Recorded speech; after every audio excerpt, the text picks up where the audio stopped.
So I originally filmed this video before they announced that Kamala, Harry, and Timmy AWOL were going to be interviewed by CNN. However, I still think it's important for you to see what led up to them being interviewed by Dana Bash on CNN. So that's why I decided to still upload this video. And if you want to see my reaction to all the most important parts of their first and probably last interview, go watch this video. Everything you need to know about their interview.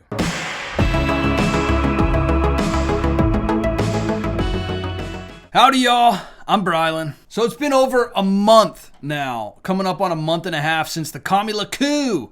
And this is a real headline. Kamala's team considering reporters' race and gender for her first major interview. So in this video, I'm going to show you the insane details of what they're looking for the first interviewer to interview Kamala. Again, in over a month and a half. And of course, I'm going to back it all up with the actual truth. You know, the truthy truth. Staffers for Vice President Kamala presidential campaign are asking their reporter friends which journalists should get her first sit-down interview as the Democrats' nominee, according to a new report. This is real, too, by the way. Harris's campaign staff have been asking reporters who they think she should talk to. Politico reported, behind the scenes, listen, TV producers from big-name anchors have been calling the campaign to pitch their talent as the person she... I can't even take this serious. All these mainstream media outlets and these big name TV producers and anchors and all them are literally begging Kamala, giving forth their perfect candidate to ask her questions. Now they're trying to find the right person that looks a certain way and isn't going to ask tough questions. Look, it goes on to say that,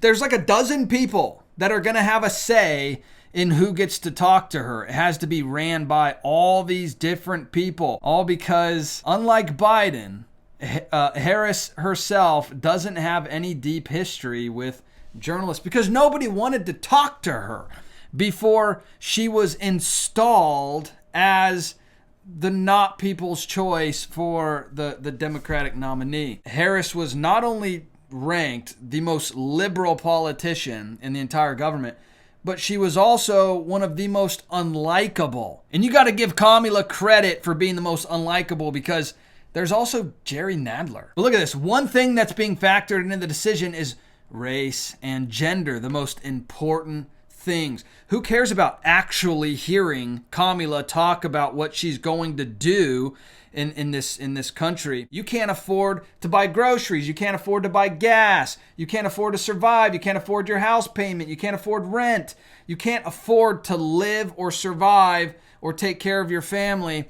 But she promises to fix everything on day one, even though she's literally in office right now and has been for the last 4 years. But the most pressing issue is that the race and gender of the person that interviews her for the first time in almost a month and a half since becoming the installed candidate, priorities, right? Now, if you remember when Biden was running for president back for the 2020, he actually chose Kamala because of DEI. Here's a fun little snippet from Sleepy Joe. He says, to me, the values of diversity, equality, and inclusion are literally, he's being serious here if you didn't notice. And this is not kidding, the core strengths of America.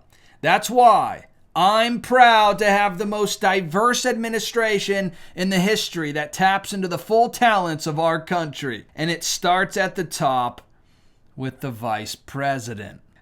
Remember, it's because of DEI that this administration, this current administration, Sleepy Joe and Kamala, Harry, are doing so well for the country. They've done everything so well for America. Everything's just booming. You can afford to eat and live and sleep and take care of your children. You can afford to do all of the things because of DEI. Remember that. Now remember, DEI is an absolute stain on our country, on society, really on civilization. Planet Earth is worse off with DEI. I can't stress this enough. DEI is nothing but a destroyer of things. In fact, listen to how important DEI is to Kamala. On a different front, Axios this week reported that President Trump, if he gets a second term, will sort of dial back, for lack of a better term, DEI programs that the Biden administration has put in forth. I know you disagree with that. I obviously believe that you don't want him to get a second term. That said, if that does happen, what do you think that would do to race relations in this country? Well, let me say we're going to win, so it's not going to happen. But I think that, listen, today is actually, I believe, an anniversary in terms of Dr. King, right? I was just in Selma, and we acknowledged the 59th anniversary of Bloody Sunday. I think it's really important that we as Americans always embrace our history. What does this have to do with the question? We're proud of, and the parts that we're not proud of, but that we can't forget. And we should all agree that we should teach history. We should learn history if we're to ever have an accurate idea of where we want to go and where we don't want to go. Oh my goodness. In the future.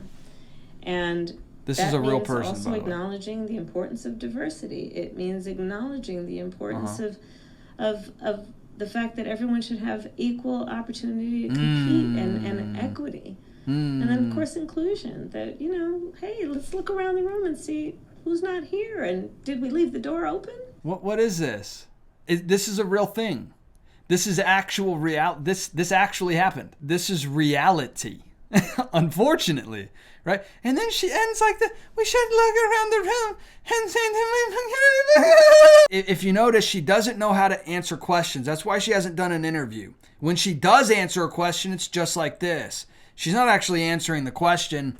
She's just saying what words come into her mind, and it usually sounds incoherent like this. Also, this wonderful clip. Also say again on the issue of environmental justice that it is important to see what is happening in our country right now with some extremist leaders who are attacking DEI, diversity, equity, and inclusion. They're doing with that the same thing that they have been attempting to do with woke, which is to turn it into a bad word and turn it against those of us who understand the true meaning. Wow. You look at what's happening in states like Florida, where they are undoing DEI, diversity, equity, and inclusion programs, where corporations are starting to shut down a priority on those issues. Good. Diversity is our strength as a country, always has been. Gets back to the point about immigration. Equity. Well, what is the importance of equity? It's basically great. Here we go again. While we all want to fight for equality, everybody should get the same amount. That doesn't take into account the fact not everybody starts out on the same base. Wow, and then here's the communism. So if you're giving everybody the same amount, but they didn't start out on the same base, they're going to end up behind. Wow. And equity says, let's pay attention to that and make up for. So this is coming from Kamala's own face, that the evil people are the ones attacking DEI, just like we attacked woke, which these are two things, DEI and woke, that are absolute destroyers of society. That is all these two things will do. And that is all Kamala stands on. DEI, in fact, is so important and does so much good that you've seen handfuls of companies come out and either apologize for DEI or get rid of DEI, at least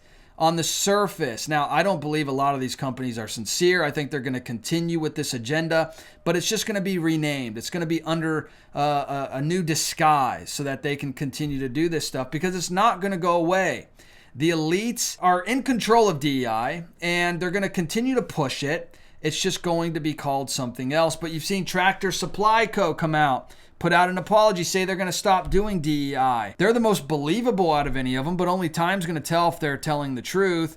You've seen John Deere, which just baffles me that they have any type of DEI at all. It's pointless. It has nothing to do with who John Deere is. But again, unless there's DEI in their company, then their tractors won't work as well.